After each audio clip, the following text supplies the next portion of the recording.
The 50 impossible artifacts they buried to hide the truth. One artifact shouldn't exist in our timeline, and it wasn't a fluke. A clay jar from Iraq produced current in lab tests. A corroded Greek gear train models eclipse cycles with a lunar anomaly correction. A desert stone circle tracks solstices long before cities. Who hid these and why stays off-screen for now? Here's the bet: if these hold history class is wrong by millennia, I'm showing you 50 artifacts. One pattern ties them together, and it isn't aliens. It's a system that buries anomalies. Watch the escalation, catch the tells, and see where the accident excuse collapses. We start with technology. Here's the thesis in plain English. Impossible artifacts keep showing up, and the response isn't neutral evaluation, it's containment. Not smoky conspiracy procedure. Fund safe topics. Reward replications. Penalize contradictions. What looks like consensus is a filter with a memory hole. The promise to you? I'll curate 50 pieces that clear 3 bars, independent sourcing, repeatable measurements, and a real contradiction with the standard model. If an item fails, it's out. If it passes, it stays on the table, however inconvenient.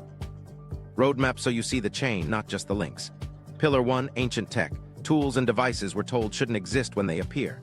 Expect gear ratios, tolerance numbers, hydrology that still works, and materials that age better than ours. Pillar 2, timeline breakers. Too early monuments, ocean travel before civilization. Symbolic synthesis in deep time. Pillar 3, buried and denied. How anomalies get labeled hoax by association, filed as curios, or waved away by misdating. Pillar 4, impossible engineering. Machining signatures, joinery, alloys, and logistics that don't fit assigned toolkits. Pillar 5, navigation and maps, precision coasts, open ocean planning, and data sharing networks.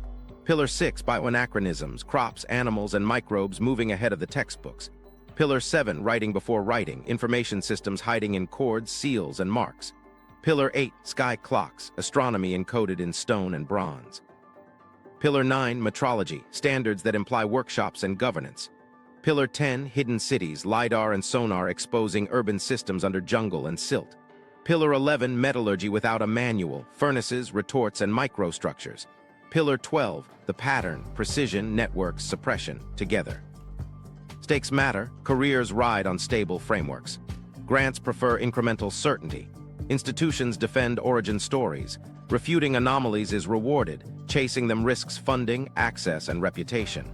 Incentives lean toward explain away instead of update the model. Method guardrails. No aliens, no magic. We test human capability against the record.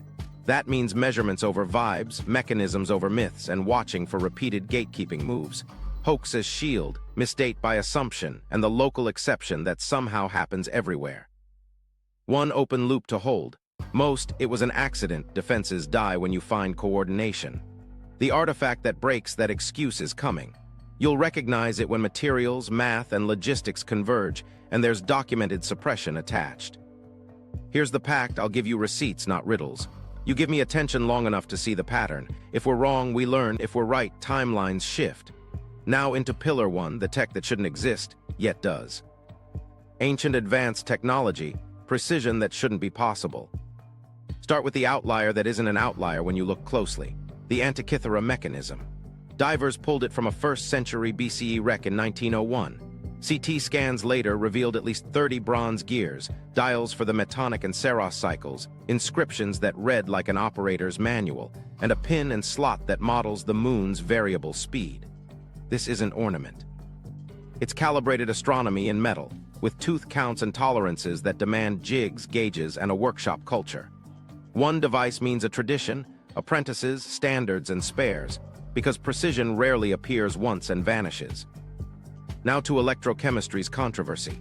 The Baghdad jar. Clay vessel, copper cylinder, iron rod, bitumen sealant, replicated in labs to produce low-voltage output and deposit thin metal films. Dating floats between Parthian and Sasanian contexts, purposes contested. Here's the sober read: even if these weren't batteries, they sit one tweak away from galvanic behavior. Crafts that plate, etch, or medicate could have exploited that edge. Gatekeeping loves the binary, real or hoax. Capability lives in the gray. Plausible materials, repeatable effects, missing context. Roman concrete's secret wasn't a single ingredient, it was a recipe ecosystem.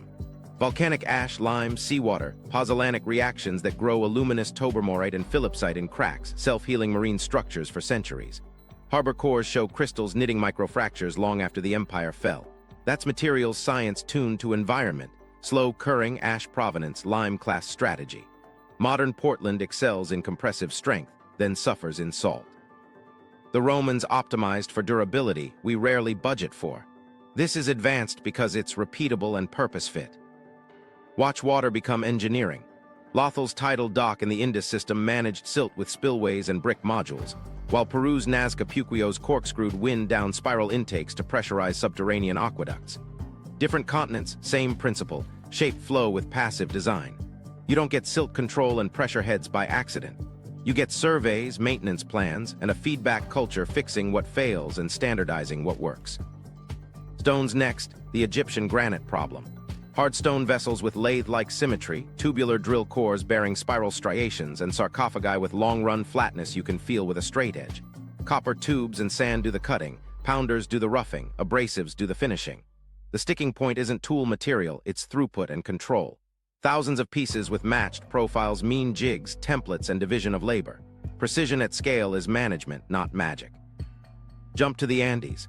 At sites like Puma Punku, andesite blocks carry faces that hold right angles across long edges, interlocking recesses cut with repeatable geometry, and channels whose parallel tool marks suggest guided abrasion. The H-blocks share dimensions like they came off a master set. That implies fixtures, gauges, and a tolerance budget. Whether the cutting edges were copper with grit or harder inserts, the production logic stands: reference surfaces, stops, and inspection. Ellora's Kalasa takes process control into rock. Carved top-down from a monolith, the crew had to map voids, column grids, roof thicknesses, and drain paths before the first hammer blow. One missed datum and you can't put stone back. The planning horizon reads like negative manufacturing with hard interlocks. Secure the load paths first, then decorate deep. The unglamorous hero is layout: plumb, level, string lines, and grid rituals that survive apprentices aging out and masters dying. Don't miss the metals. Woot's crucible steel, high carbon melts in sealed pots, cools into ingots that, when forged right, reveal carbide banding. Those shimmering, watered patterns depend on trace elements in ore, thermal cycles, and a smith's patience. Damascus blades forged from the ingots translate chemistry into edges that hold and flex. Lose the ore signature or the kiln regime, and the pattern dies. The secret was a supply chain. Mines, charcoal, potters, forges, each node carrying parameters in muscle memory. Lead that back to the Delhi iron pillars passivation. High phosphorus, slaggy wrought structure, and environmental cycling built a stable iron hydrogen phosphate layer that resists rust. That's not mystic alloying, it's bloomery history plus forging practice producing protective phases. Again, environment-specific recipes that modern mass steel abandoned. Pattern interrupt. Advanced doesn't mean gadgets, it means standards. The Antikythera's tooth counts, Roman mix ratios, Indus bricks, Andean templates, each anchors a unit system and a method book. Where you see repeatable geometry, somebody owned a ruler and enforced a rule. Now the micro-stories that move retention. A team tested a reproduction of the Saqqara bird with a small vertical stabilizer. Glide stability popped into view. Not an airplane, but encoded aerodynamic intuition. Another lab rigged lemon juice cells with copper and iron. Thin silver plating appeared on test objects.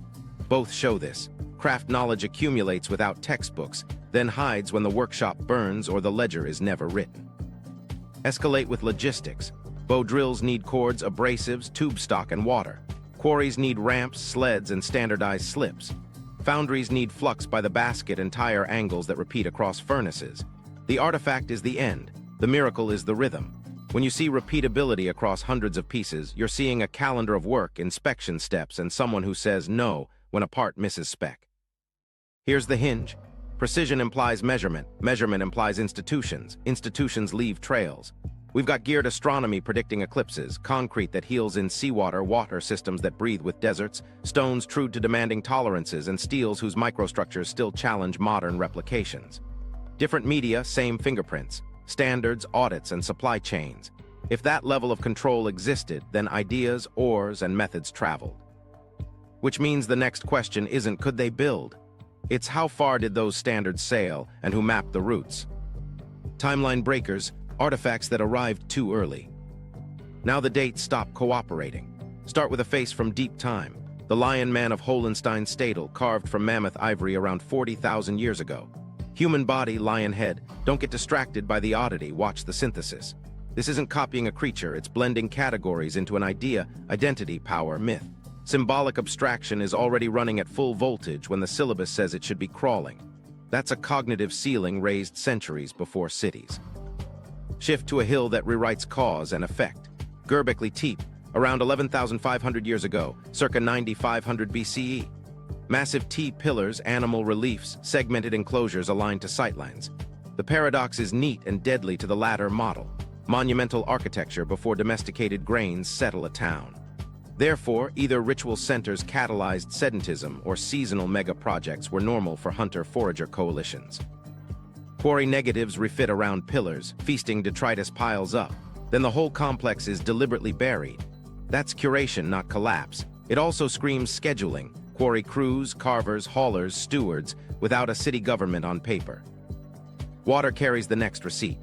The Pesse canoe from the Netherlands sits around 10,000 years ago, Mesolithic. A dugout isn't just a log, it's species choice, controlled burn and scrape, buoyancy margins, and planned routes. Tests on replicas show stable tracking and useful payload. Pair that with early post-glacial coastal migration and you get this. Literal travel as an early highway, the original infrastructure, long drowned by sea level rise. If first coasts are underwater, land finds are seconds, not firsts. Now look at memory that paints extinction. Aboriginal rock art depicts thylacines outside modern ranges and probable megafauna forms. Dating rock art is hard, so keep the brakes on. But when pigment layering, stratigraphy, and associated deposits converge, the signal holds. Cultural memory preserved ecological realities late into the Pleistocene. Oral traditions mapping drowned coastlines after post-glacial rise reinforce it. Memory is a storage medium. It can outlast architecture when the shoreline moves. The Jaman surprise, pottery as early as 14,000 years ago in Japan, the earliest securely dated pottery globally. Not farms, yet ceramic cooking and storage. The textbook ties pottery to surplus from fields. The data show foragers adopting thermal efficiency and storage flexibility when it pays. Technology follows cost, benefit, not doctrine. That's a template we'll reuse. Capability blooms where incentives align, not where our ladder places the rung. Now a reach back past us. Lomqui 3 stone tools in Kenya, roughly 3.3 million years old. Likely not Homo, maybe Australopithecus or Kenyanthropus. The point isn't older gizmos, it's tool use and planning emerging outside our genus, then later refined by Homo. Clean origin stories wobble when behaviors bleed across branches. Toolkits evolve like languages, borrow, mutate, standardize. Cross the Atlantic to the Olmec, 1,500–400 BCE. Colossal basalt heads sculpt identity at monument scale, move tens of kilometers without the wheel or beasts of burden. It isn't a diffusion cameo from Eurasia. It's local logistics done with institutional teeth, quarries, crews, routes, and a canon of features repeated across centers. When a culture repeats a dimensional language in stone, standards and training are already doing laps. Here the therefore move Göbekli forces. We're told subsistence shifts enable monuments. The evidence shows ritual coordination can precede economic transformation.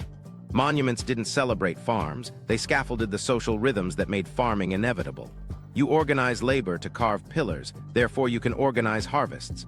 The staircase flips. Symbols right arrow coordination, right arrow surplus.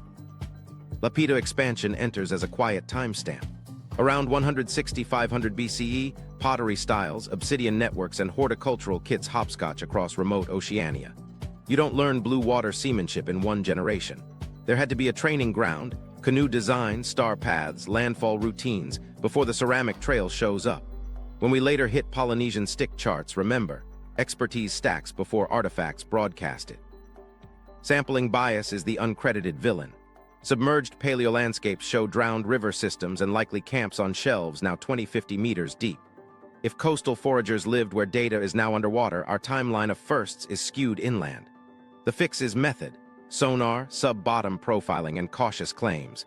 The implication is not a loophole, it's a correction that moves too early from anomaly to expectation. Watch the gatekeeping moves that follow these breakers, because they repeat. Functional gets relabeled as decorative when it lands early. Dates get quarantined as contamination when they cross the syllabus. Outliers get frozen as local quirks instead of updating the model. Each tactic is understandable. Together they create a filter that preserves the ladder and discards the staircase. Micro story time. The Pesse canoe was once dismissed as a trough for animals. Field tests with replicas showed seaworthiness for short, sheltered runs. A label changed, and with it, our sense of early Holocene logistics in Northern Europe. This is the playbook we should reward, test, not mock. When a simple experiment moves a date, rethink the capacity cluster around it. Now stack the cases. Lion Man shows conceptual blending early. Göbekli shows organized labor and ritual investment before fields. Pesse shows watercraft logic right after ice retreats. Jaman shows ceramics decoupled from farms. Lomqui pushes tool making outside Homo. Olmec shows state-level logistics without old-world templates. Independently, they're curios. Together, they form a staircase of coordination, measurement, and memory showing up too soon, again and again. And here, where our earlier pillar snaps back. Precision implies institutions. If institutions flicker in and out across eras and ecologies, then golden ages are likely renaissances of prior peaks, rebuilt when measurement, movement, and memory recombine. That's not romance. It's the only model that explains repeated early flare-ups without invoking singular geniuses. Bridge to what's next. When dates break the ladder, the immune system of the field kicks in, hoax shields, misdating defaults, local exception quarantines. Some of that caution is healthy, a lot of it mutes signal.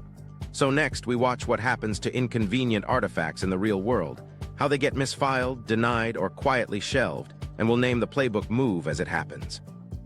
Buried, misfiled, denied, when discovery meets gatekeeping.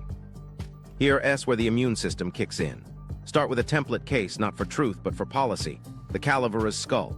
Reported in 1866 from deep gravels in California, it threatened timelines. Accusations of planting followed. Fine, treated as intrusive.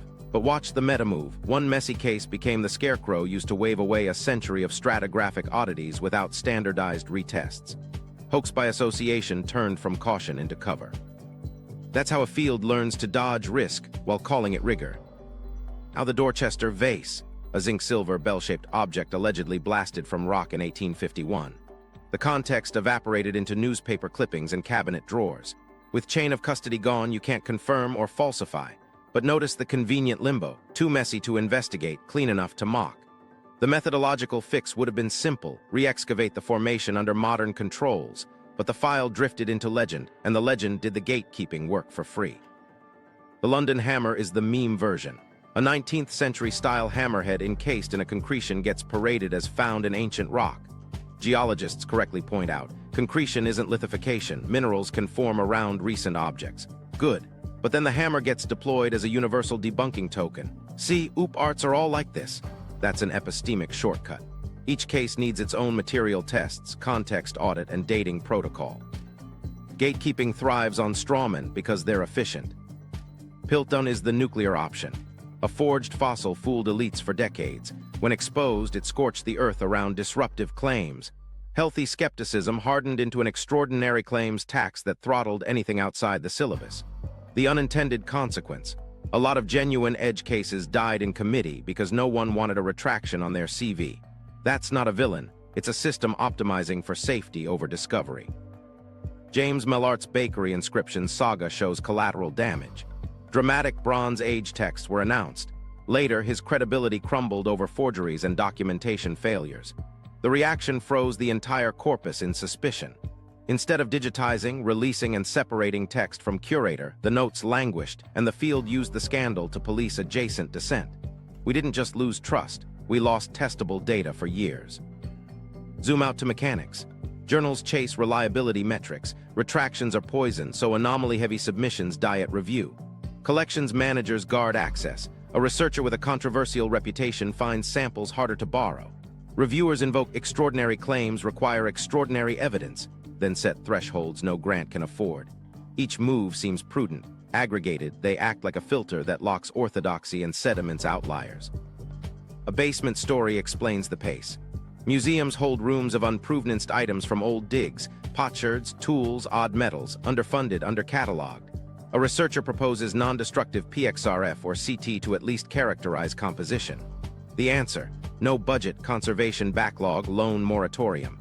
Months turn into years. Denial by inertia does what denial by decree would be criticized for.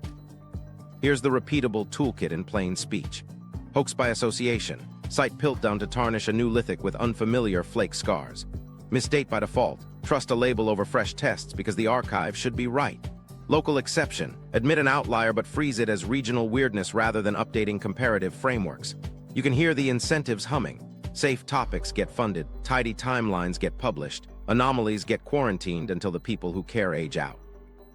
Now what happens when the clamp fails and something leaks?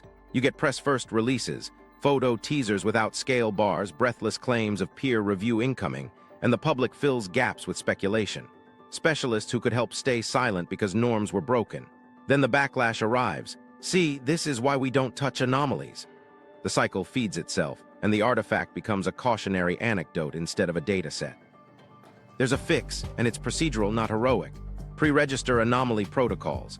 When a find conflicts with the model, mandate a standard test battery. Materials analysis, microware, independent lab dating, and a context audit with methods posted publicly up front. Split samples across labs. Fund re-excavations from a ring-fenced, high-risk pool that insulates careers from nulls. Reward clean failures with citations equal to positive replications. Turn the spotlight from claims to methods. If you want fewer circus rollouts, give teams a safe lane to be boring and thorough. Micro-story to show it works. The Pesse Canoe once wore the animal trough label. Replicas were built, floated, loaded, and tracked. The result didn't confirm a myth. It produced parameters, payload, stability, effort curves that reopened a logistical window for early Holocene travel. No drama, just data. That's the vibe we need. Testable, repeatable, and public. Let me name the difference between filtration and suppression. Filtration separates signal from noise with standards everyone can pre-approve. Suppression buries both to avoid reputational blowback. Filtration improves the model whether a claim holds or fails. Suppression protects the model whether it's right or not. The longer a field runs on suppression, the more anomalies pile up untested until public trust swings to the loudest storyteller. This pillar isn't an intermission, it's the hinge. When dates break the ladder, the immune system hardens.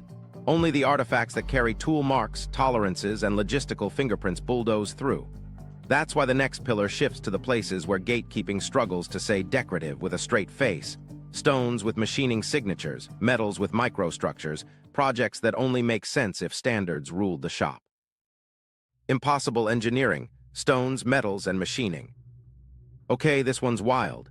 Puma Punku's andesite and sandstone blocks hold faces true to tight tolerances, long right angles that actually stay square, and interlocking recesses that behave like 3D jigs.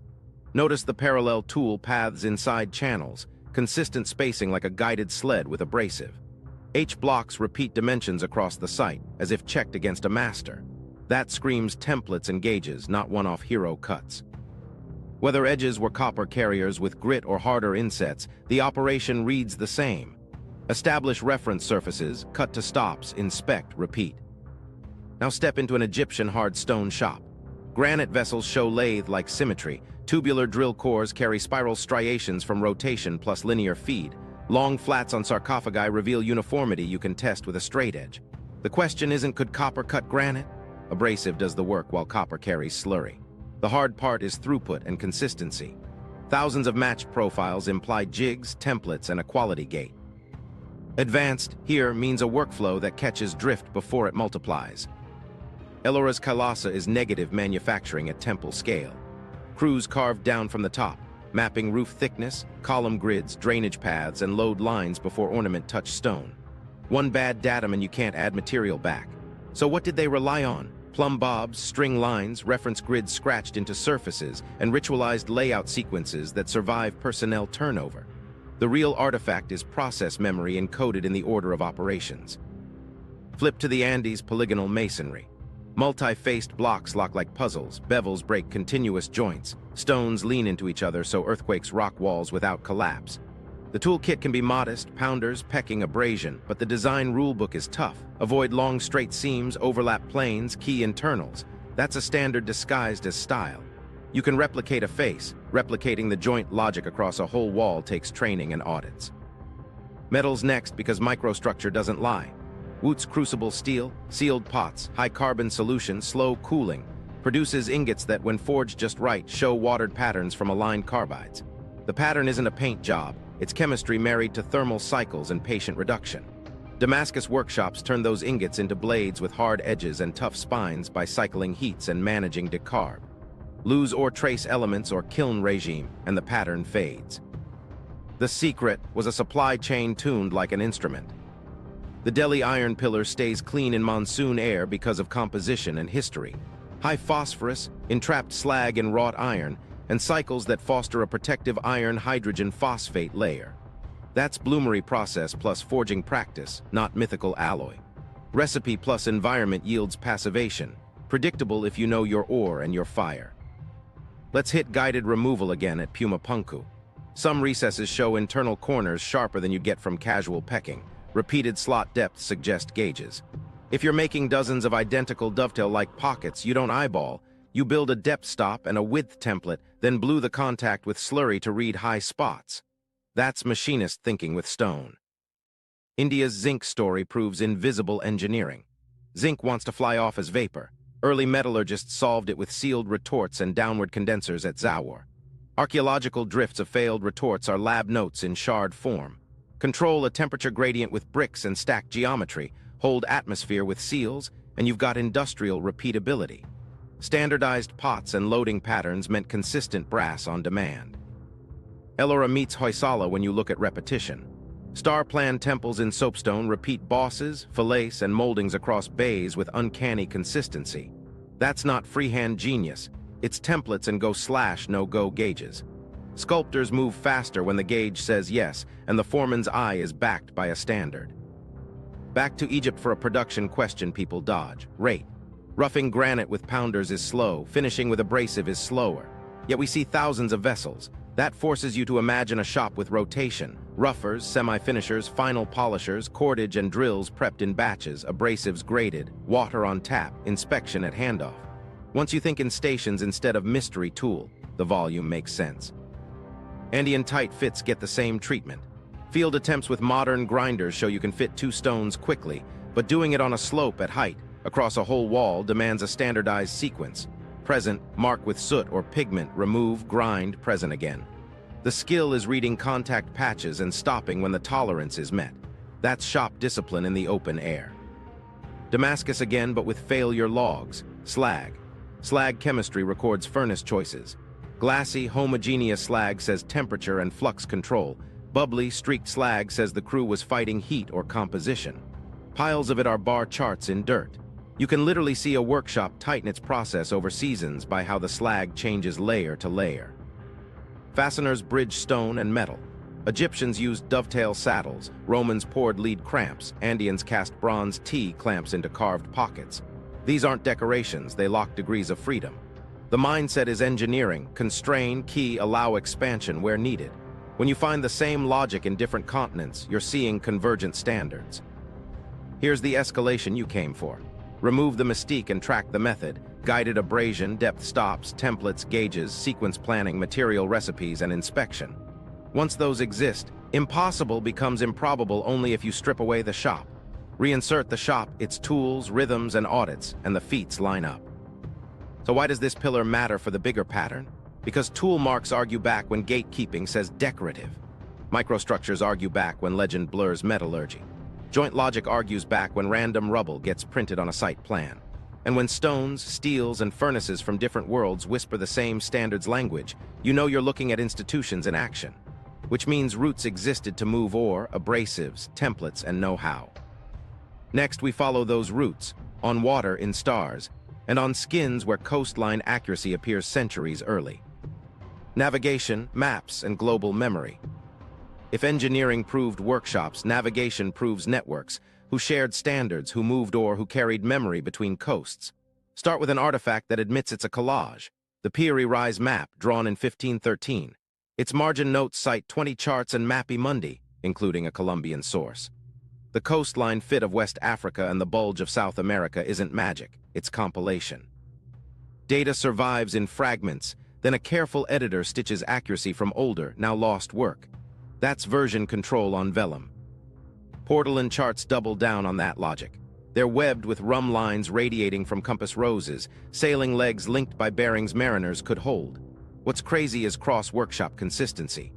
Venetian and Majorcan charts agree on distance chains and capes better than you'd expect without projection math. They weren't guessing. Pilots measured runs, corrected logs in port, and cartographers reconciled conflicts into master lines. Magnetic declination shifted over time, so practice adapted. Rotate frames, localize compass error, keep the coast right by community memory. That's an error correction network.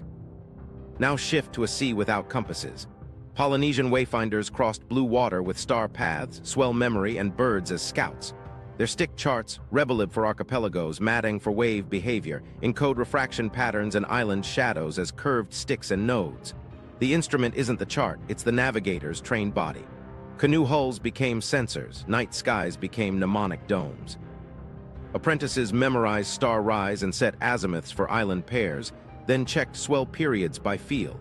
No sextants, yet lanes held across 1,000-kilometer gaps. That's standards embedded in people. Link that to the Lapita expansion, centuries before Polynesia's high-voyaging peaks. Pottery styles, obsidian sourcing, and horticultural packages hopscotch from near Oceania into remote Oceania. Logistics drove culture, water casks that didn't leak, sails that could claw to windward, food plants sequenced to islands by soil and rain. A voyage isn't a line on a map. It's a supply chain tuned to wind seasons and crop calendars. Capability stacked quietly before it shouted in Stone Mary. Back to the North Atlantic, where saga meets optics. The sunstone hypothesis, calcite or cordierite crystals used to detect sky polarization, tests out. Under overcast, a navigator can estimate the hidden sun's azimuth within usable error. Even if the artifact link stays debated, the method says the same thing portalins and stick charts do. You can reduce drift with hacks that are systematic, teachable, and cumulative. Cargo becomes cartography you can pick up. The Uluburun shipwreck reads like a spreadsheet in timber. Copper oxide ingots, tin, glass, resins, ceramics from multiple cultures. Those routes weren't one-offs. Bronze depends on tin, and tin is patchy.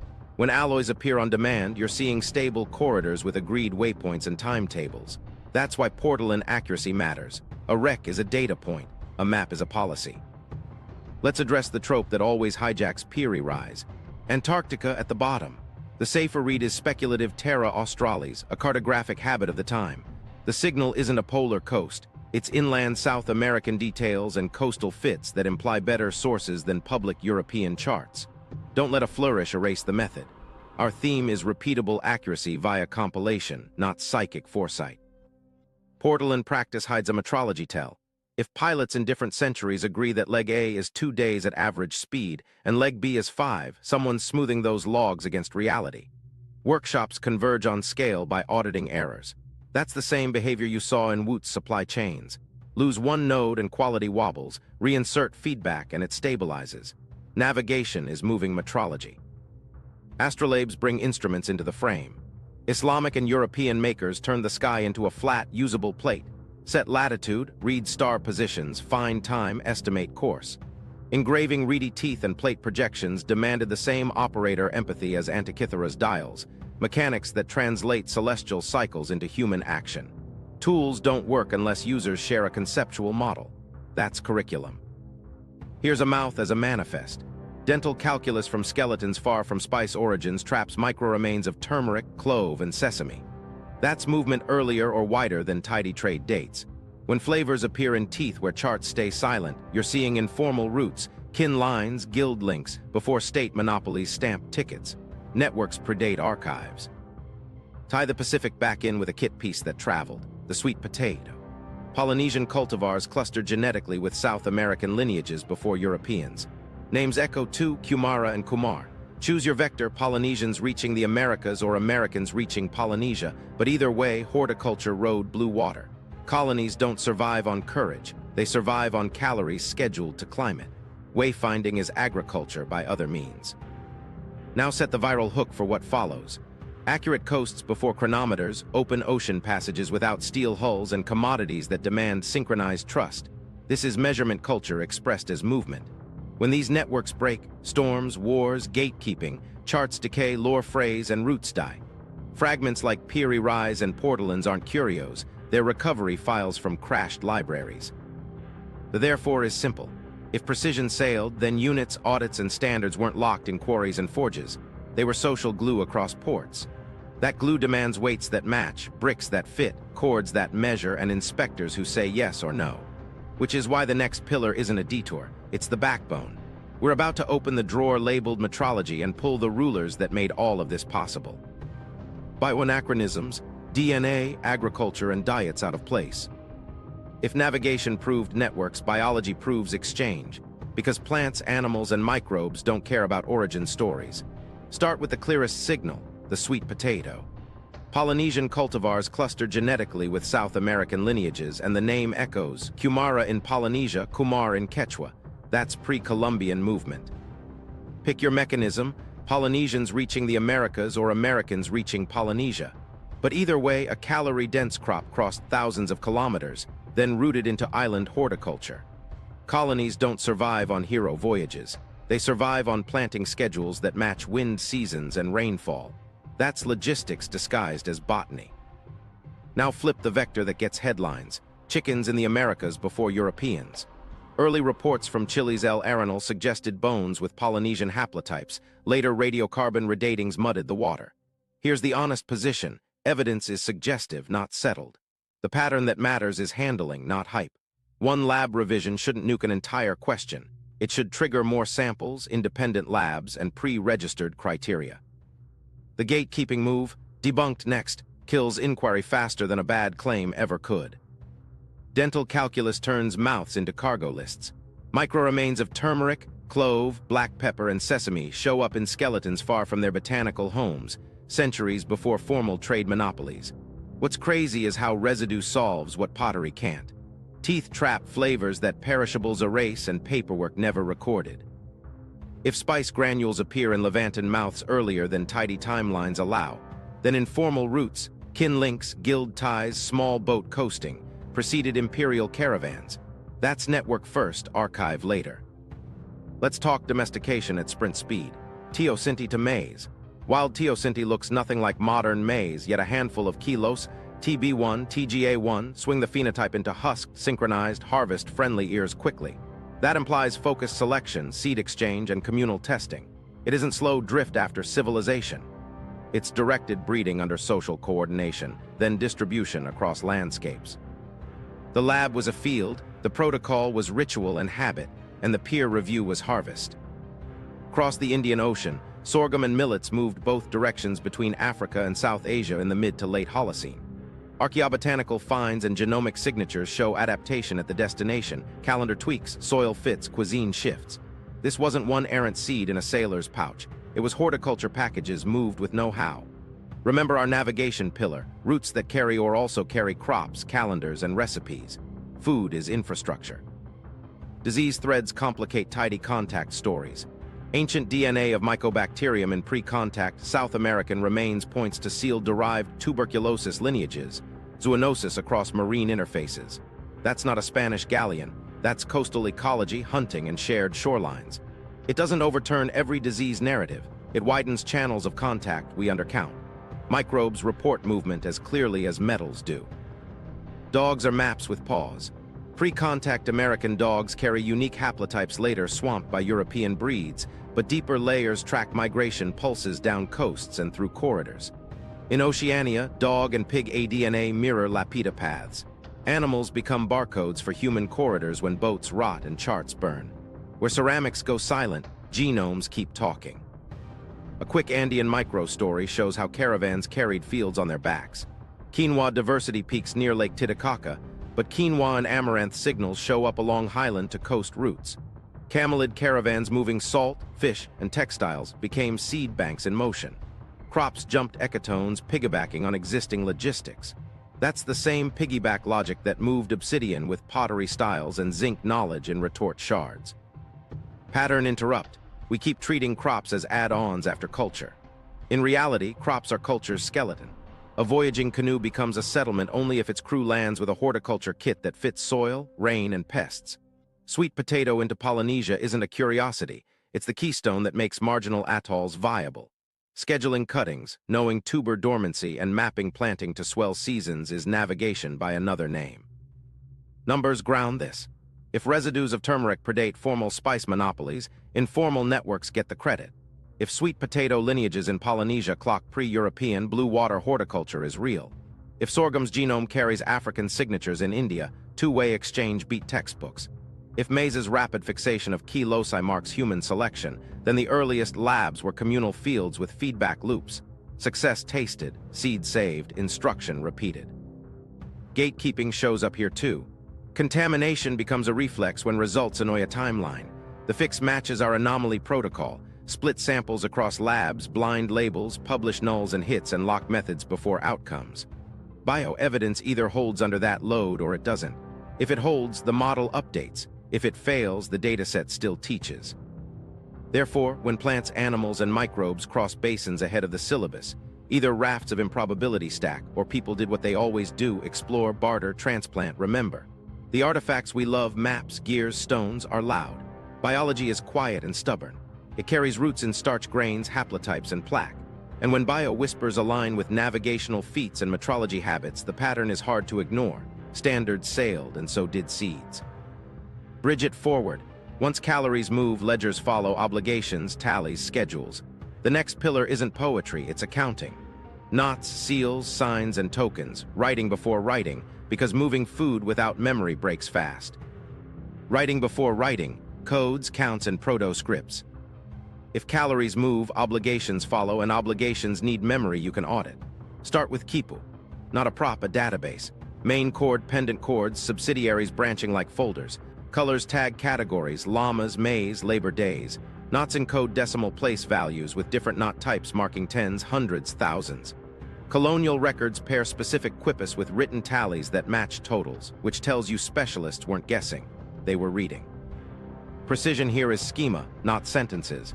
That's storage and retrieval across years, villages, and bureaucrats. People ask, is it writing? Wrong first question. Ask, can it store arbitrary info and deliver it reliably across handlers? In several cases, yes. Some quipus carry non-numeric sequences repeating across neighboring towns, likely identifiers or names. Others aggregate labor obligations by household, then roll up to valley totals. That's table joins in fiber.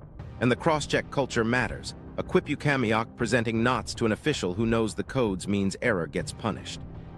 Standards make strings speak. Shift to the Indus script. Seals with short texts, 4 or 5 signs on average, turn up from Harappa to Mohenjo-Daro and trade outposts like Shortugai. Too short to be writing is a modern bias.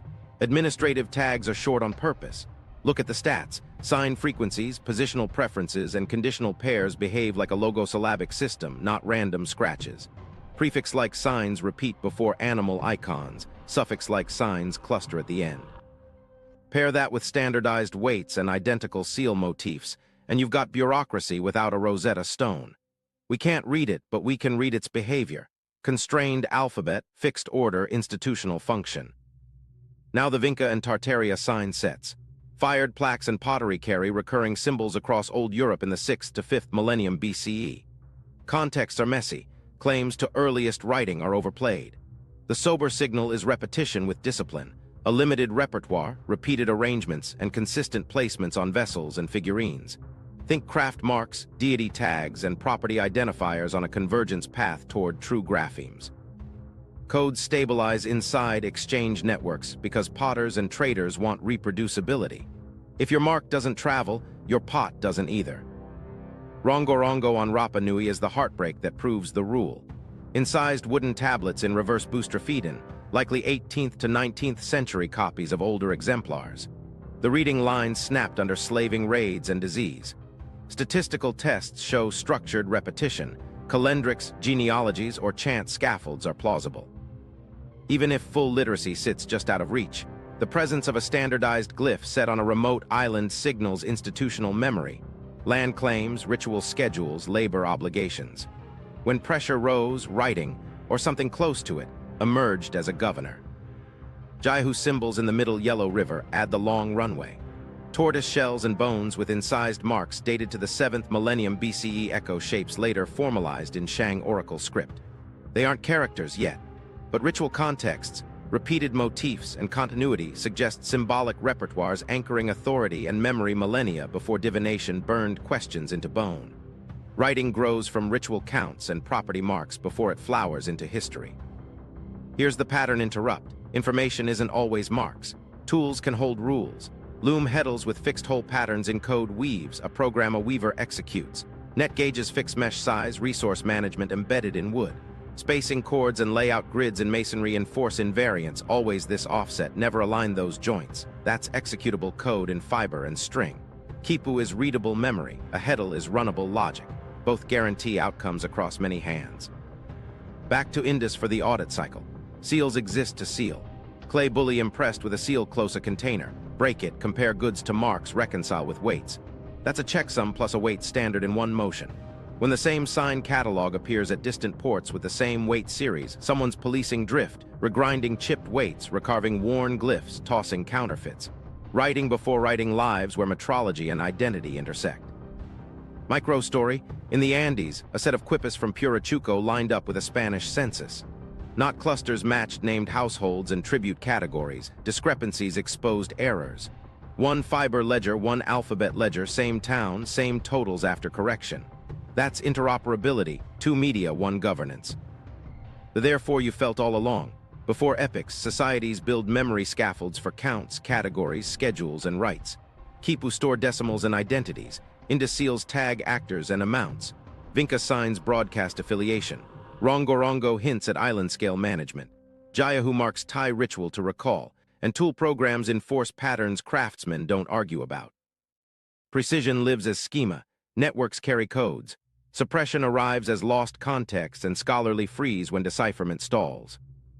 Now the bridge. Calendars force notches and knots, knots force standards. Standards enable taxes, rations, and work schedules. If cords, seals, and glyphs kept counts honest, then pointing stones at solstices wasn't mystic, it was scheduling. Sky turned into duty rosters, which is where we go next. The heavens as clocks, encoded in stone and bronze, running societies like operating systems. Sky clocks and cosmic math. If ledgers keep obligations honest, the sky keeps the deadlines. Calendars aren't decoration, they're operating systems carved into stone and cast in bronze. Start at Nabta Playa, Sahara before dynasties. Stone circles and megaliths mark solstice azimuths tied to the summer monsoon's return. Not a lucky line, paired markers, baselines, and horizon corrections. Generation after generation, herders watched first light creep against a notch, nudged posts, and confirmed the season. That's predictive logistics. Move herds, dig wells, schedule marriages and rites, all off a sky tick you can audit. Shift to Malta's Najdra. In winter, sunrise slides through a doorway and lands on a marked slab with a precision you feel in your bones. Builders compensated for latitude and horizon profile, tuning apertures so the sun's disk hits the target, not the wall. How do you calibrate it? Years of dawn observations, a model in someone's head, then stone that locks the solution. That's a feedback loop. Observe, adjust, institutionalize. The Long Patience Award goes to Chaco Canyon. Fajada Butte's Sun Dagger and alignments across great houses track the lunar standstill, an 6-year cycle where moonrise swings to its extremes. You don't discover that in a weekend. You inherit a table of risings etched against notches, then you bake it into architecture so the next generation doesn't have to refine the number. Office terms probably matched beats in the cycle. Ritual calendars did governance work. Mesoamerica took sky arithmetic to paper. The Dresden Codex Venus table tracks the 584-day synodic period with correction terms that keep predictions tight over centuries. Priests nested Venus counts with the 260-day ritual and 365-day solar cycles, applying intercalations when error crept in. That's computational astronomy with base mod math and rules you can teach. The payoff wasn't trivia. Venus's risings keyed war, planting, and tribute windows. The sky set the tempo, the state danced on time. Bring in the Antikythera echo. Those dials encode the Metonic 19-year cycle and the Saros eclipse period, 223 lunations, with a pin and slot that mimics the moon's anomaly. Stone sightlines and bronze gears solve the same translation, celestial periodicity into actionable dates. Different media, same math. Now a caution that actually helps. Zoret's Kerer's perforated stones in Armenia get called observatories. Some alignments survive statistical culls when you control for horizon, epoch, and sample size. Others melt into chance. The lesson is it's fake, it's method. Sky claims live or die on baseline, error bars, and replication. If astronomy is a clock, you owe logs. Europe's megalithic belt shows the craft in the margins. Builders avoided the last degree above the horizon. where refraction bends the sun and adds noise by catching the disk a bit higher through carefully placed windows. That's empiricism beating an atmosphere problem with architecture. You see the same mentality in Egyptian shadow work and Greek chord tables, turn sky into number, number into layout. Babylonian astronomers used zigzag functions, piecewise linear schemes, to predict the moon's variable speed without calculus. Greeks formalized epicycles, Mesoamericans intercalated by modular arithmetic. None of this required modern symbolism.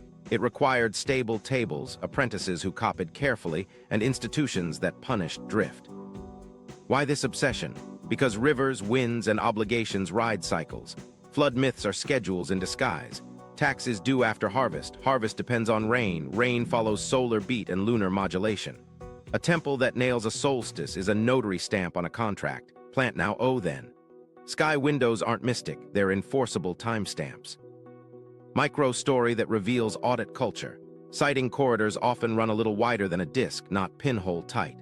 Observers confirm center by bisecting edges, tolerating a narrow range around the extreme. Later generations check. If precession slides the star off target, rituals migrate or apertures get tweaked. Maintenance isn't failure, it's the institution admitting the sky moves and records must move with it. Here's the pattern in plain terms. Nabta's circles, Mnajdra's apertures, Chaco's standstills, the Dresden Venus tables, and Antikythera's dials all execute the same stack. Measure, predict, decide, enforce. Measurement lives in shared baselines. Prediction lives in period arithmetic. Decisions tie to food and force. Enforcement rides on ritual and record keeping. Precision networks suppression. Precision in angles and day counts. Networks passing tables and techniques. Suppression when contexts burn or claims get frozen as mere ritual. Tie it forward to ground rules. If they tracked the heavens this well, they could measure Earth. Shadow lengths become tangents. Gnomons set right angles. Units stabilize across crews. Sky set metronomes demand rulers that agree and inspectors who care. That's metrology's front door. When rulers, weights, and gradients lock to the same cadence as temples and codices, you get cities that keep grade, canals that don't stall, and workshops that balance scales across provinces. So the handoff isn't a detour, it's the spine. We go from time to length and mass, from solstice corridors to cubit rods and chert weights, from eclipse cycles to milestone counts. The same institutions that held calendars steady held rulers honest. And once standards bite, stones fit, cargo balances, and networks stop guessing. Metrology, standards, and impossible tolerances. If sky clocks set cadence, metrology gives it teeth. Start with the Indus Valley's quiet superpower, standardized weights. Across Harappa, Mohenjo-Daro, Dhalavira, you get cubical stones and chert weights in tight series, binary and decimal sets that interconvert cleanly. The tell isn't the shapes, it's the variance. Many cluster within a couple % of nominal, implying calibration against master references. Pair that with bricks fired to modules in 1, 2, 4 proportions, and suddenly walls from different workshops snap together. That's governance by grams and courses, not by slogans. When weights and bricks cohere across cities, someone's auditing drift.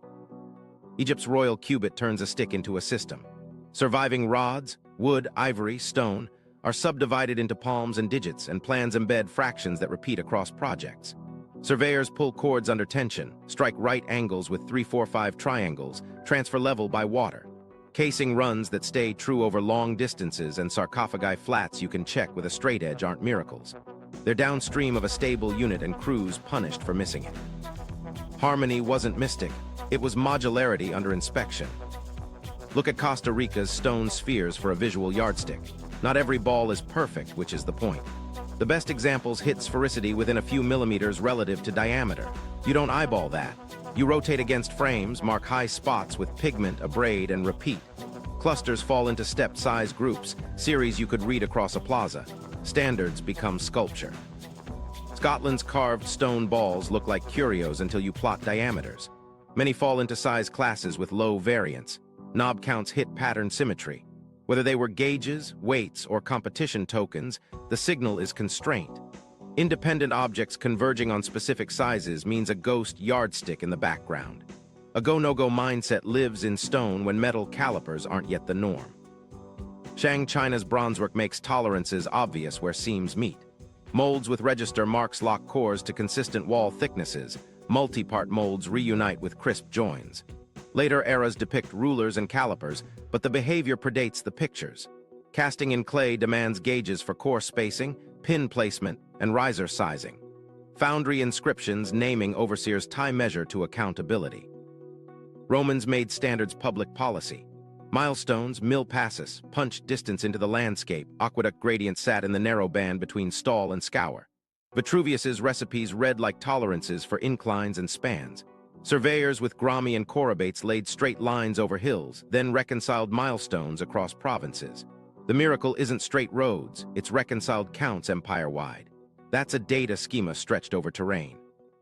Standards ripple into images. Egyptian artists laid grid lines on plaster to fix proportions. Greek sculptors worked to canons. That's quality control as aesthetics. When labor divides, rules bind outcomes across hands. The argument is the block square? Ends at the tool. Present the square, weigh the weight. Measurement culture stops debates by replacing taste with checks. Micro-story that exposes the audit loop. Indus weights show wear from frequent checking. Some were reground back to nominal after chips. Egyptian cubit rods carry incised corrections. Roman master measures sat in temples for citizens to challenge scales against. A master is a guarded object, not a person. Calibration isn't a metaphor, it's a daily ritual. Sometimes metrology hides in rules, not numbers. Inca polygonal masonry avoids long, continuous joints on purpose. Bevels break planes, overlaps oppose slip. That's an invariant more than a unit, always overlap, never align. The result is seismic resilience. Standards can be numeric or behavioral, both travel across crews faster than theory. Sky and ground crosstalk here. Babylonian month tables and Greek chord values translate into shadow lengths and tangents. Gnomon readings become right angles and height estimates. Astronomy feeds fieldwork. Solstice noon shadows fix latitude. Shadow to height ratios set wall checks. Skyset periods anchor rulers and rods, closing the loop from time to length. Units drift unless policed. Medieval Europe learned that with king's feet multiplying by region and merchants gaming scales. Successful polities sacralize standards, lock them in temples, inscribe them on walls, punish deviation. The social tech around a unit matters as much as the unit. Inspection is infrastructure. Now stitch the thread. Indus weights, Egyptian cubits, Costa Rican spheres, Scottish balls, Shang gauges, Roman milestones, they're one story. Define a unit, build a practice, encode a tolerance, enforce a check. Precision isn't a miracle of hands, it's an institution of minds. When institutions crack, war, plague, gatekeeping, numbers wander, modules diverge, and craft collapses into styles without standards. Why it matters right now, once units stick, cities scale. Canals hit gradients that don't stall, bricks interoperate, foundries pour walls that don't thin out, and roads reconcile. Metrology is the bloodstream, everything else is an organ, and it sets up the next reveal cleanly. If rulers, weights, and gradients underwrote workshops and calendars, then the landscapes they built, grids under jungle, causeways under silt, are the fossil record of measurement culture. We're about to scan for those ghosts and watch entire cities appear where maps show trees. Hidden cities and sudden civilizations.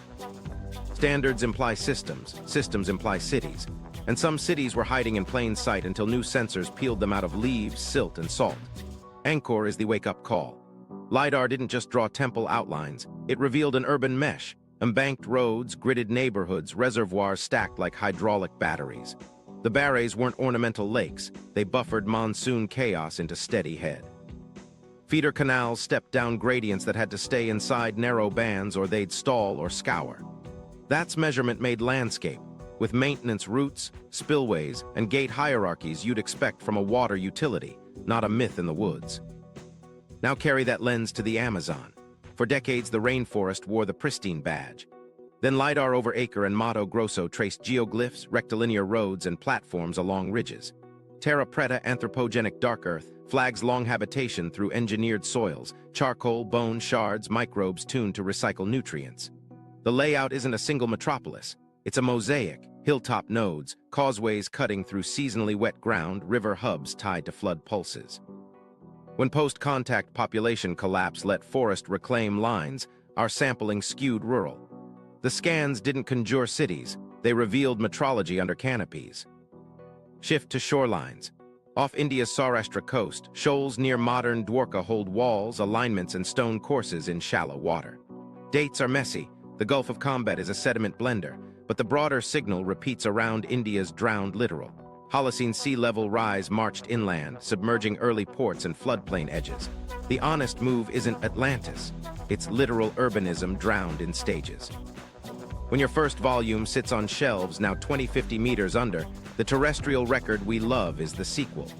Sonar, cores, multi-season dives. That's the protocol that turns rumor into strata. Carol's Soup in Peru flips a different switch. Monumental platforms and sunken circular courts rise around 5,000 years ago, circa 3000 BCE, and in early phases, ceramics are sparse. Administration runs on fiber, cotton for nets, cords for counts, plus a coast-to-valley exchange, anchovy and sardine surpluses feeding inland labor. Reed boats move protein. Standardized architectural modules repeat across nearby centers. The latter says pottery precedes cities. Carol says textiles and schedules can scaffold urban ritual and logistics first, with jars a later convenience. Sangsingdui in Sichuan is a shock pivot. Bronze masks with protruding eyes, gold scepters, hole-casting logic distinct from the Central Plains. Then a break, workshops shift to Jinsha, styles morph, the lineage doesn't bleed into later orthodox bronzework. This isn't diffusion from a single cradle, it's a parallel school of metallurgy and urban craft with its own molds, standards, and ore ties, then a network failure. When a node goes dark, war, quake, regime shift, the supply chain for recipes and masters evaporates. The pit's read like a purge and a pause, not a footnote. Poverty Point along the lower Mississippi pushes engineered landscapes without the expected kit. A millennium and a half before Cahokia, builders raised concentric earthen ridges and massive mounds aligned to bearings. No draft animals, no wheel transport, sparse pottery. Trade webs ran hundreds of kilometers, steatite from Appalachia, cherts from Ozarks. Earthworks climbed by baskets, tens of thousands of loads shaped to maintain curvature and gradient. That's scheduled assembly on continental calendars, equinox markers, river levels, under leaders who could call labor and feed it. The tolerance wasn't in stone, it was in arcs held true over kilometers. Notice how standards ghost through each case. Angkor's canals hold slope tolerances or fail. Amazon geoglyphs keep orthogonality over undulating ground, meaning crews carried baselines and checked chords. Poverty Point's arcs demanded chords and sags laid with consistency. Carol's courts repeat diameters, templates in play. Sangsingdui's bronzes keep wall thickness within bands, mold gauges, core pins, riser rules.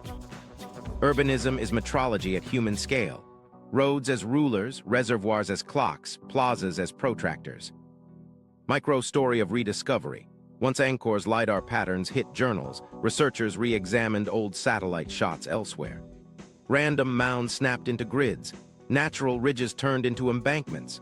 The tool didn't create cities, it trained eyes to spot measurement signatures, straight segments reconciled across terrain, repeating cell sizes, hydraulic logic. In the Amazon, once you expect geoglyph angles and terra preta halos, the empty forest narrative collapses into managed mosaics. Now the but therefore.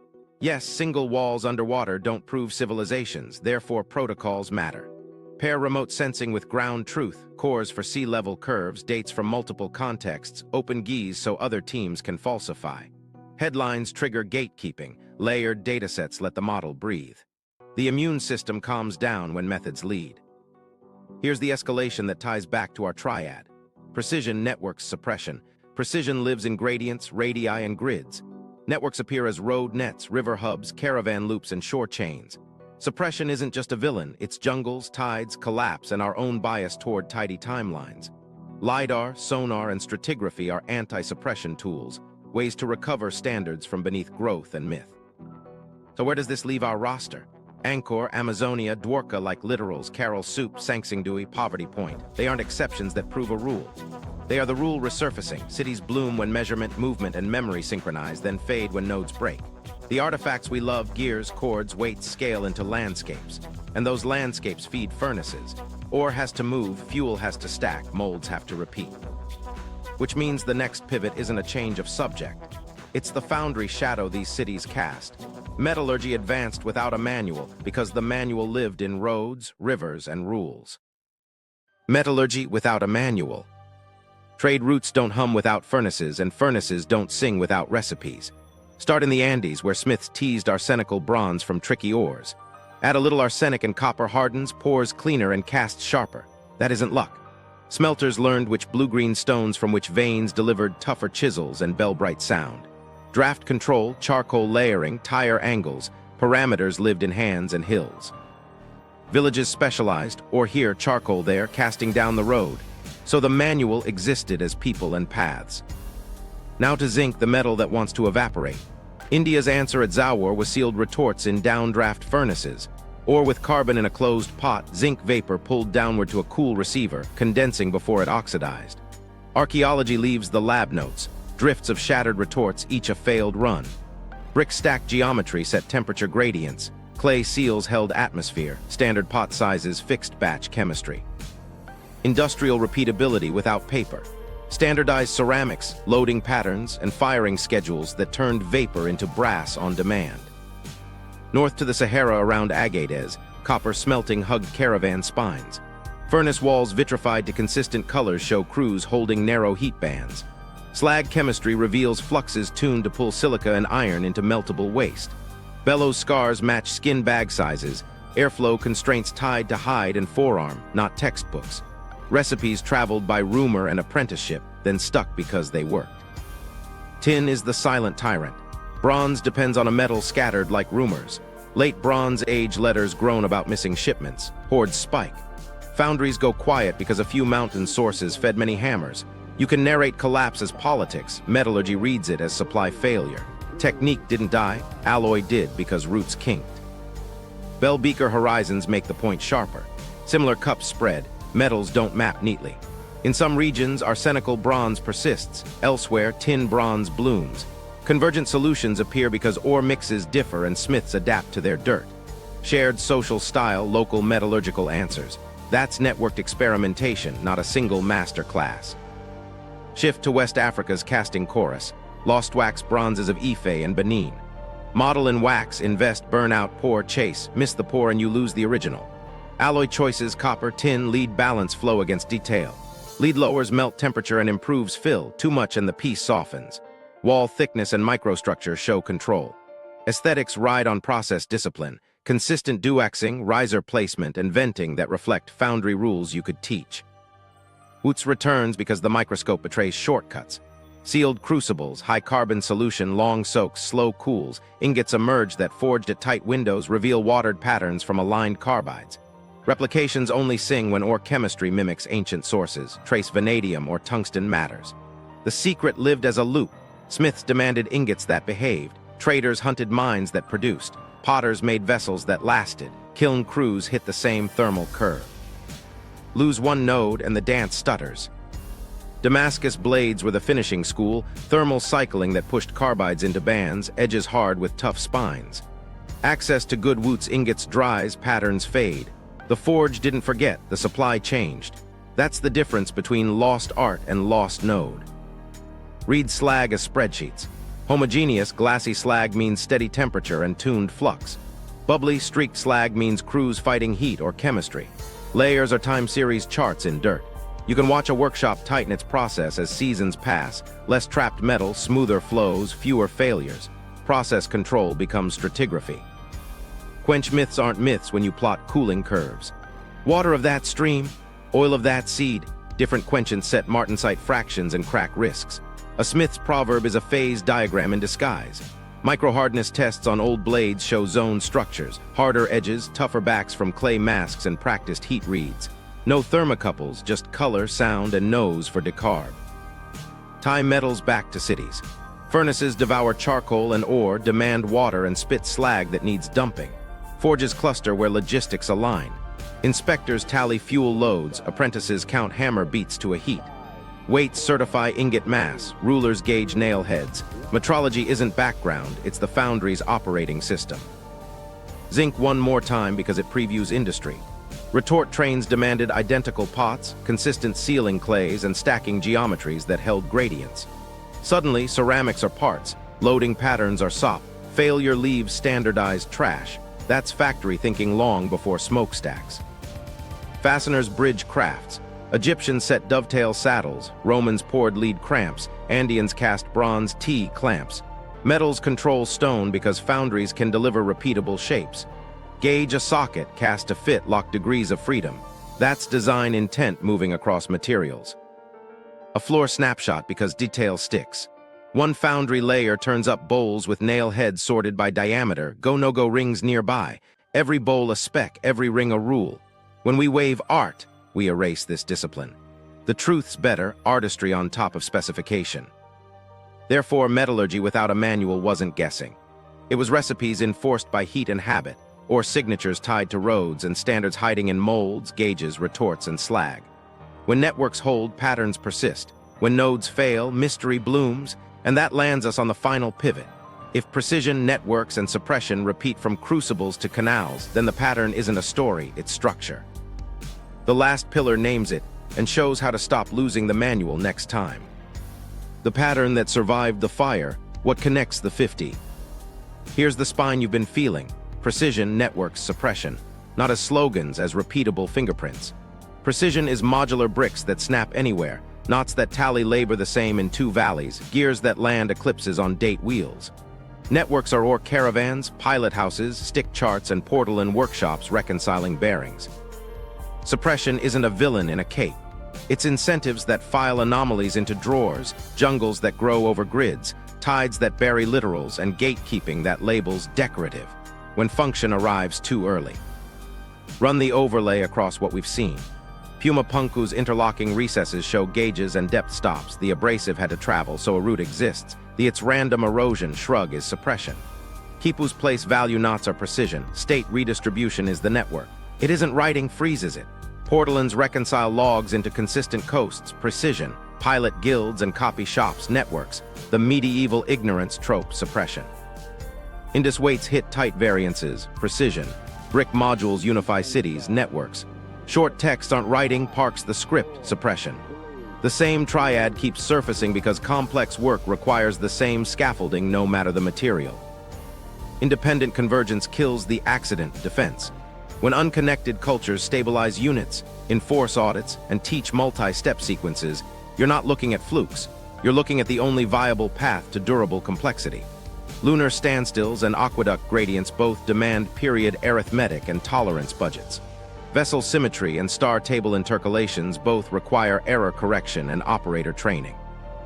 You can swap stone for bronze or fiber for parchment. The institutional blueprint barely changes. Now the fragility rule that explains the lost secret script.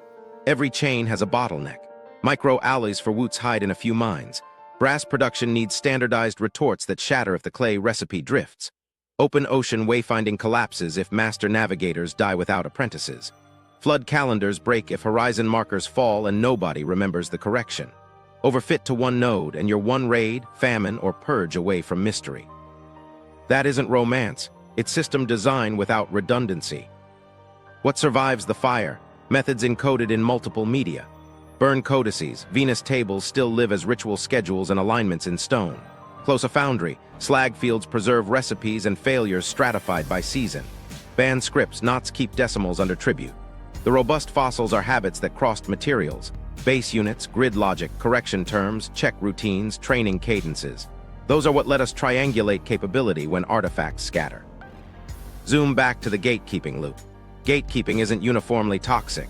Filtration, pre-registered tests, blind splits, open methods, protects the model by improving it. Suppression, hoax shields, misdate defaults, local exception quarantine, protects the model by freezing it. The consequence is predictable. The more a field rewards suppression, the more weirdness accumulates in rumor and YouTube while journals sit clean and thin. Public trust migrates to storytellers because the datasets never got daylight. This is why you kept hearing audit and inspection. Complex systems live or die by their feedback loops. Roman milestones reconcile an empire. Indus weights get reground to nominal. Temple sightlines get widened to include error bars. Foundry slag smooths into glass as crews learn. Anywhere you find audits, you find resilience. Anywhere audits fail, because incentives reward optics over method, collapse follows the brittle node. Now the part people miss when they hear Renaissance. Renaissances aren't fireworks of genius. They're reknits of broken loops. Measurement returns, therefore process revives. Therefore feats reappear that look miraculous only if you treat history as a ladder. The staircase was always there. Symbols, coordination, surplus, standards, repeat. Timeline firsts often mark second volumes after coastlines drown or archives burn. Here's your coordination proof all in one breath.